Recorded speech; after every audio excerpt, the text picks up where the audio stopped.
Everyone, welcome to GPR math concepts. ఈరోజు మన topic భాగారం చేయకుండానే అంకగణిత ప్రాథమిక సిద్ధాంతం ఉపయోగించి అకరణీయ సంఖ్యలను దశాంశ రూపంలో ఎలా మార్చాలో నేర్చుకుందాం. అంకగణిత ప్రాథమిక సిద్ధాంతం. ఎన్ఎంలు రుణేతర పూర్ణ సంఖ్యలు. p/q రూపంలో ఉన్న అకరణీయ సంఖ్య హారము క్యూను ప్రధాన కారణాంకాల లబ్దంగా రాస్తే అది 2n × 5m రూపంలో ఉంటే ఆ అకరణీయ సంఖ్య అంతమయ్యే దశాంశం మగును.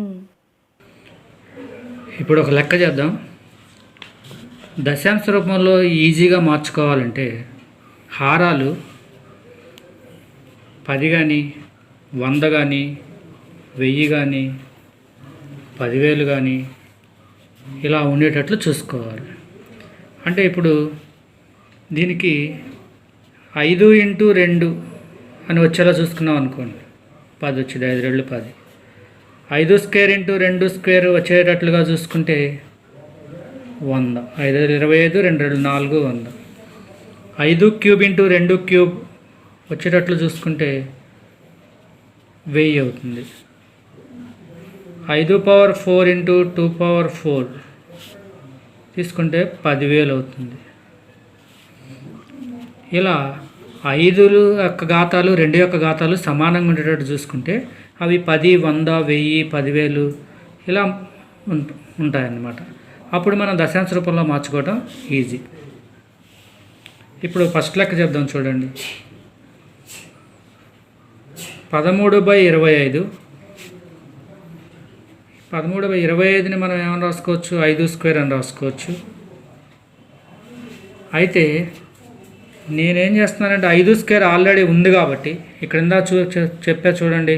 5² × 2² = 100. మనకి హారం 100 రావాలంటే 5² ఎంతతో అచ్చవేయాలి? 2²తో అచ్చవేయాలి. హారంలో 2² వేస్తాం కాబట్టి పైన లవంలో కూడా 2² వేస్తాం. ఇప్పుడు చూడండి, 13 × 2 2 4 5² × 2². 4 13 ఎంతనమాట? 52. 5² × 2² అంటే 100. 5 25, 2 4 100. ఇప్పుడు మనకి దశాంశ రూపం రాయటం ఈజీ. దీన్ని మనం ఏమైనా రాసుకోవచ్చు అంటే 0.52 అని రాసుకోవచ్చు.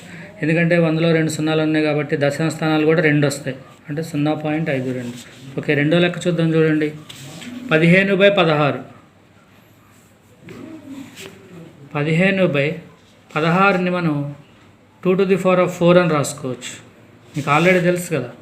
16 = 2 × 2 × 2 × 2 2 2 4 4 8 8 16 కాబట్టి 2⁴ అని రాసుకోవచ్చు. ఇప్పుడు ఇక్కడ 2⁴ ఉంటే పక్కన ఎంత రావాలి? 5⁴ ఉండాలి. హారంలో 5⁴ ఉంటే లవంలో కూడా 5⁴ ఉండాలి. ఇలా ఎందుకండి అని అడిగితే ఇక్కడ ఇందాకనే మనం చెప్పుకున్నాం. ఇక్కడ చూడండి, 5⁴ × 2⁴ 10,000 అవుతుంది. అప్పుడు మనకి దశాంశ రూపం రాయటం ఈజీగా ఉంటుంది కాబట్టి. సరే చూడండి, 15 × 5⁴ అంటే 5 × 5 × 5 × 5. 5 5 25, 25 5 125, 125 625. 625 2⁴ × 5⁴. ఇప్పుడు ఈ 15 625 చూద్దాం చూడండి. 5 15 75, 2 15 37, 37, 6 15 93, 93. 9,375 2⁴ × 5⁴ ఎంత అని చెప్పుకున్నాం? ఇక్కడ ఉంది కదా, 10,000 అని చెప్పుకున్నాం. ఇప్పుడు మనకి దశాంశ రూపం రాయటం ఈజీ, చాలా ఈజీ.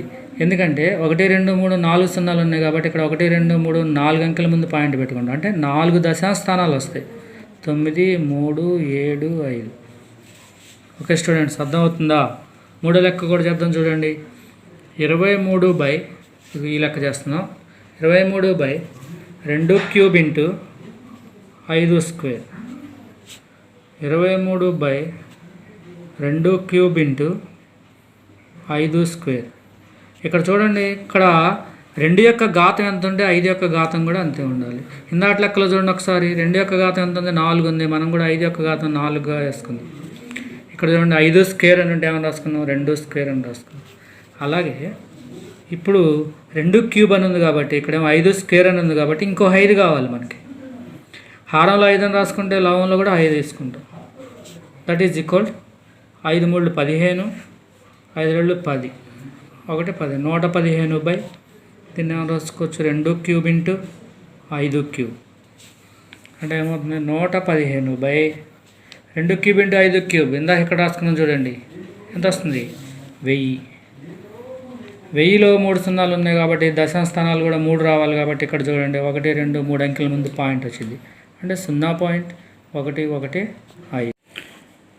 ఇప్పుడు 4వ లెక్క చేద్దాం.